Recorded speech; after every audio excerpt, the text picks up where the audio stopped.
When I hear my bio, I just think of how busy I've been, right? And I think of that. So I'm delighted to be here. Of course, we all hear that when the student is ready, you know, the project appears. And so when Reverend Jill asked me to come out and fill in for her, I was really thrilled. It's been a while since I've been in church. I'm going to just be really honest with you. It's been a while. And it just brought back to me, and as you know, for those of you who come on a regular basis, I've been here the last couple of weeks just to get myself back in again. And so I've been reading from Living the Science of Mind, the essays from Dr. Holmes, and this particular essay that Reverend Jill gave me was How to Build Your Tomorrow Today.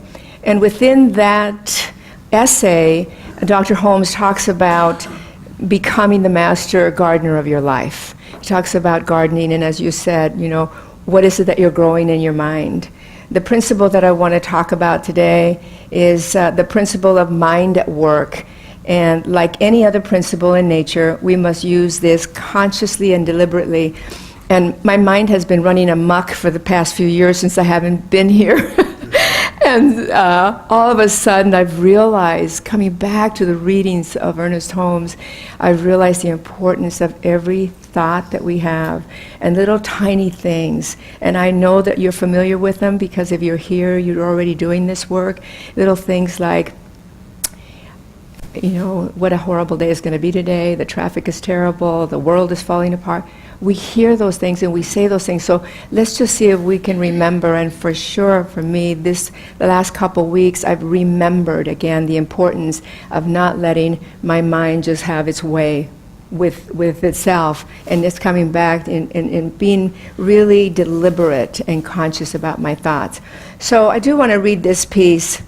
At times, it's important to revisit the groundwork that created our current life.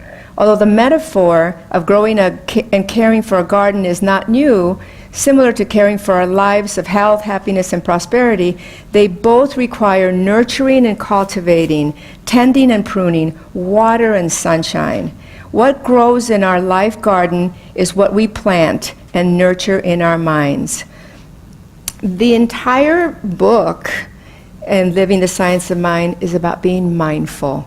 And again, it reminded me of not just letting my thoughts have their way, but really bringing them in. Who is the gardener? Who is the master of your life and your gardener? And it's you. And there's so many other distractions from this to this. And I still want to figure out how they do the touch on the... Does anybody know how do they work that out when you touch something on the iPads? I'm just trying to figure that out. So if anyone knows the answer to that, I want to know. You know, because it moves around. You touch here and it goes there. Anyway, that's another thought. I did not grow up in a family where we had a garden. I grew up in Ajo, Arizona, and our little town of Ajo is a mining town. And one of the things about growing up in a small mining town is that the mines are usually, the copper mines, they're usually built around towns that are a little hilly and rocky, and so our ground was not rich, wonderful soil. So what we had desert rock. And my mother, bless her heart, who came from Mexico, who grew up in a small town by a river, she brought all of her plants and she planted them in our yard. And of course, the difference between that soil by a river and the desert we had, so we just couldn't grow anything. And bless her heart, she always would say she has a black thumb. And so she just couldn't grow anything. We did grow a few things, cactus, nopalitos, and hierbabuena, and we would have those with chorizo and eggs in the morning for breakfast, if anybody knows what that is. It's like a wonderful little cactus that grows everywhere. And then you take the thorns off and you dice it up, and it reminds me of having breakfast with my mother in the mornings. But so we did grow a lot of cactus. So I just assumed that my mother had a black thumb, and we all had a black thumb because we couldn't grow anything. So I moved to Phoenix and bought my first home 40 years ago. I tried again to plant some of those wonderful, rich plants, the ones that I would see in San Diego, right? And what kind of ground do they have? So anyway, where I'm going with this is many times we really insist on planting something in our lives that's just not going to grow. I know, the deep breath over here with Keith. So we all can relate to that, and we keep trying to grow that particular thing. And it's just that we don't have the ground for it. We don't have that. So, but as religious scientists, we're very positive about it. We're accentuating the positive. So with that said, when I started then to grow my own plants, I decided just to plant cactus, but I still in my mind wanted something better than that. But I was convinced that I had a black thumb. About 10 years ago, in the home that I'm in now, I had a gardener, and many of you have gardeners who come in and they do work for you, and then it seems like we were always having to replace and replace because it wasn't working, that I still wanted those beautiful plants that grow everywhere else, Hawaii and San Diego. And so I hired a gentleman by the name of Glenn Schwartz, and Glenn is a landscape designer, and he specializes in indigenous landscape design. What a concept. So when I walked through my yard with Glenn and I was showing him, and I want this really lush green here, and I want this really green here, and all these things, these vines hanging from here, what he said to me was this: Hilda, we can nurture a ground, we can cultivate, we can do all things to it, but this is what I want to say to you. Work with what you have available here. Now, nurture it and cultivate it, and we can harmonize it, and we will have some blossoms. We will bloom here, but we'll work with what we have. What is it that's really indigenous to you? What is it that you do really well? It reminds me of every single one of you has a strength. Every single one of you has something that you really do well. And then, of course, we have those areas where we're not so good at. And then we keep trying to bring those alive, and we keep feeding them. But the truth is, I'd rather give that to somebody else to handle. I mean, like, I've never been able to clean house. So I let somebody else do that. So, I mean, this is a little example, but if there's something that you really know that you're good at, bloom in that area. Really bring that and feed that within and nurture that.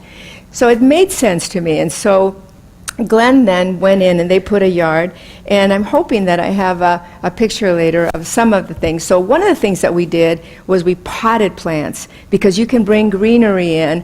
And so those are some of my pots, and I know when you were at the house you took photos of them, and I put them together, and well, he put them together first, and then when I watched what he was doing, then it was easy for me then to see, okay, well then these things, I can have a different ground in there, right? You can have a different soil in there, and you can start growing those in there.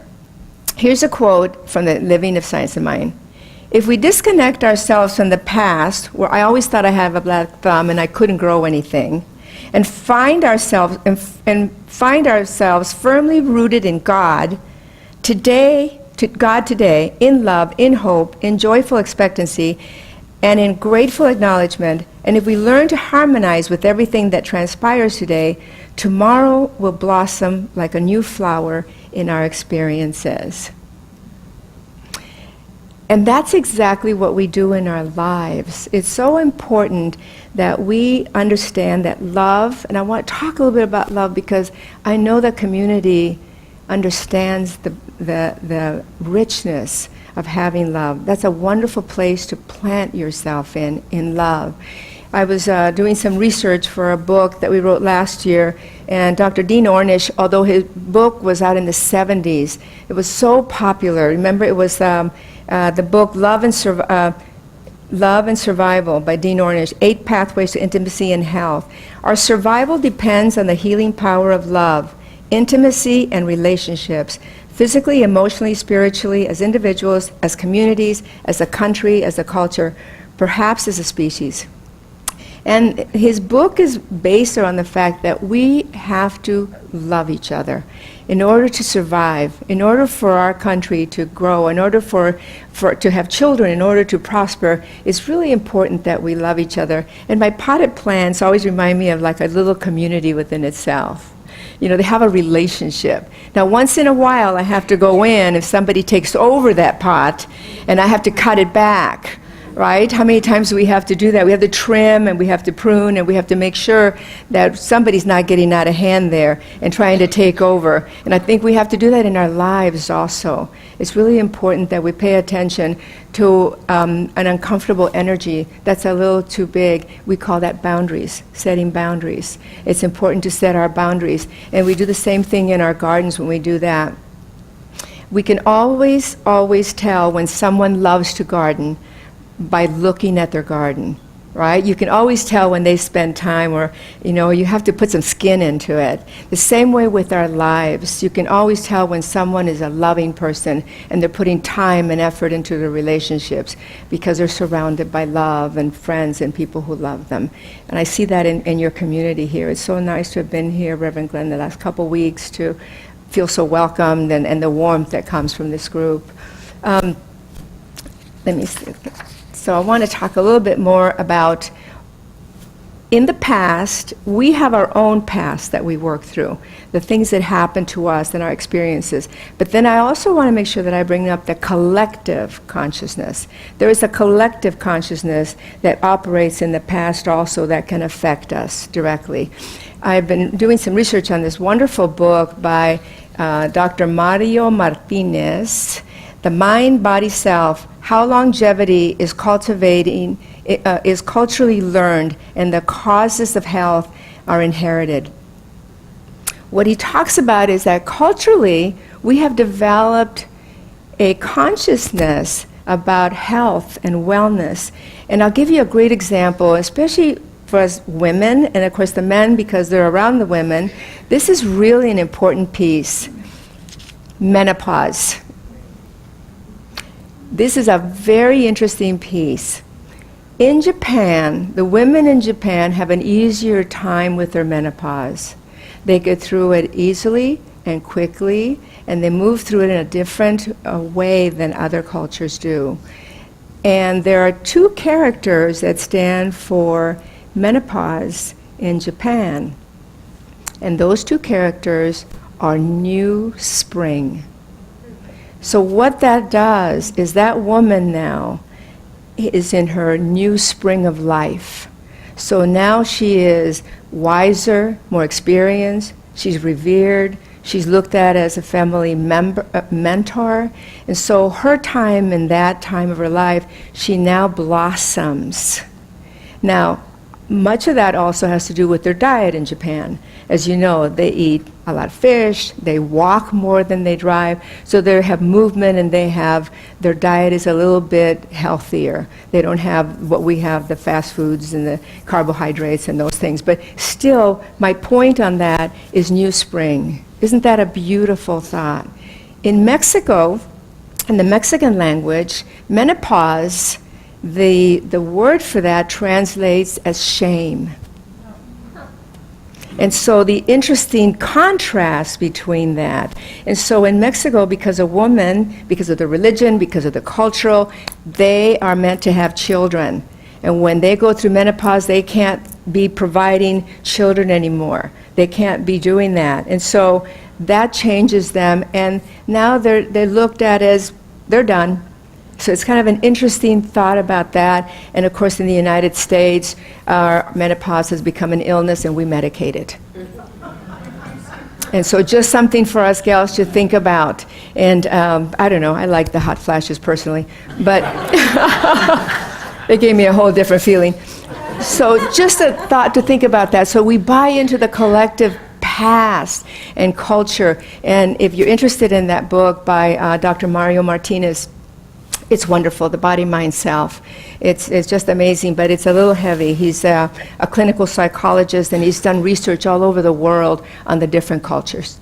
So let's look at right now in your garden. And the question I ask you today is, who are you? And what do you have right now growing in your garden? What kind of soil have you been cultivating? What are you nourishing? And so in the quote above, Liz, did I lose you or am I still okay? In the quote above I had, rooted in God. So the soil is the foundation. What nurtures the root of what we are capable of growing and becoming? We must include the the collective consciousness of others. Also, I know that Google knows everything. I mean, I get that. But how much of that nurturing and cultivating of our minds are we doing when we are relying on other things to give us that information? I think it's really important for us to really take back some of that and start using our minds and nourishing them in other ways. You know, whether it's jigsaw puzzles, I do that with my 90-year-old mother, and it keeps her mind active, and those things are, or, you know, the words, what are those puzzles, right? Crossword puzzles, or reading something wonderful. So root yourself in God today. Sometimes when our roots are a little bit too big, we're going to have to move them along. We're going to have to get rid of them. I have a quick story about a tree that I had in my backyard. I planted it 22 years ago, and it was just a humongous tree, and it was beautiful to look at, but it was a dirty tree. It drops something all the time. How many of you have those, right? The beans, and then the flowers, and oh my goodness. And I would go out there every day. I was sweeping things up, and I thought, this relationship with this tree has got to go. And so likewise, we have those relationships in our lives, and be honest about it. If somebody is taking a lot of energy from you, whether it's at work, the family is a little bit more difficult. You've all heard this before. Boundaries. Setting some nice boundaries and having your flowers bloom from somewhere else. The other one is harmonizing with the seasons. For goodness sake, change. Change. There's sometimes you're going to be planting seeds, other times you're going to be harvesting, and other times you're just going to be enjoying. And then as the summer comes for us in here, we just kind of lay low because it's going to be hard. And I know my pots are going to take a hit this year, right? So then we might have to start over again. But just make sure that don't fight the change. Be a good master gardener. Just let the seasons come in, let the change, see how you can move with it, and you can still blossom in it. The next one is water. Water is vital. And just imagine what happens. I know in our beauty salon last week, a woman passed out in our salon. We had to call the paramedics, and we had to... Dehydration. That was it. Dehydration. And immediately, as soon as they started, the water coming in, they've started hydrating her. And so in our lives, in watering our gardens, it's important that we also water ourselves. And for me, water means flow. Flow with your life. Flow with what's going on. And again, set strong boundaries. And so there's a balance. There's always a balance in the garden. There's a balance in your life. The last one is the sunshine, which was, Renee, so perfect for what you just sang. And the sunshine for me is the attitude of your life. What is the attitude? You're not going to be able to grow anything if you have a shade over it all the time. I know that big tree that I had to finally take down, nothing could grow underneath it because it just cast its shadow over it. And so make sure that you just let the sun come in. And the sun comes in by loving others, letting others come in your life. And I know Pam with 2 new puppies, how about all that sunshine coming in? I've never seen you smile so much, right? Because we need to feel loved, and we need that. So let that be the sunshine in your life by bringing that in. And next one is very quickly in the book that we came out with last year in Living Brave, Women, Stories and Pathways to Thriving.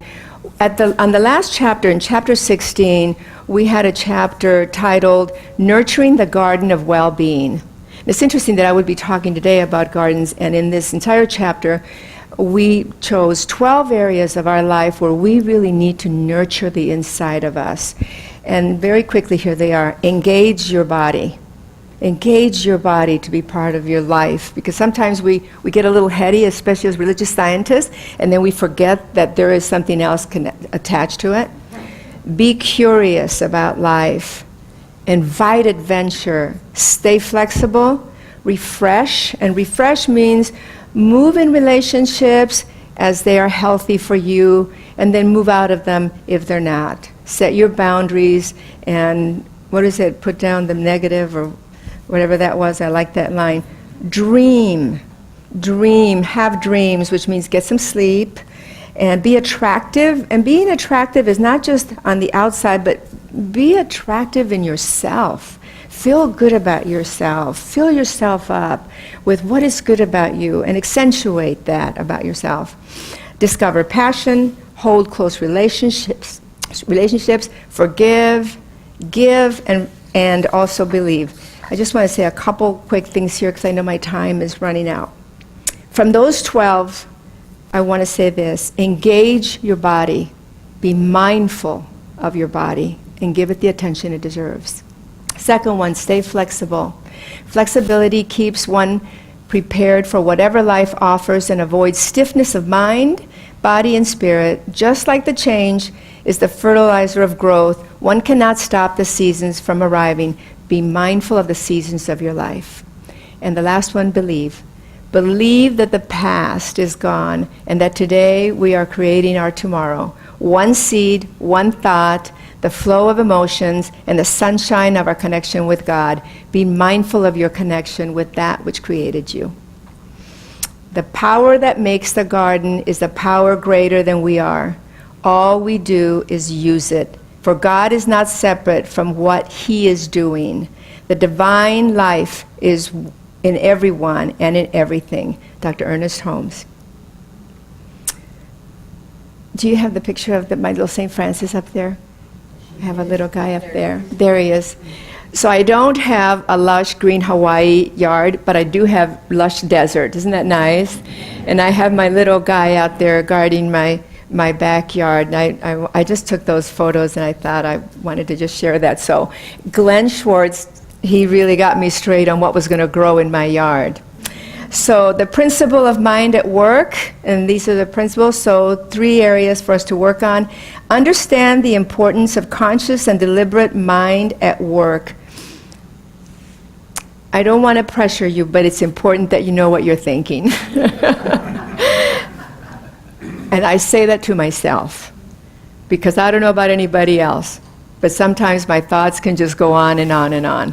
And so pay attention and grab them and bring them right back again. And say, that's enough. You can't have your way with me.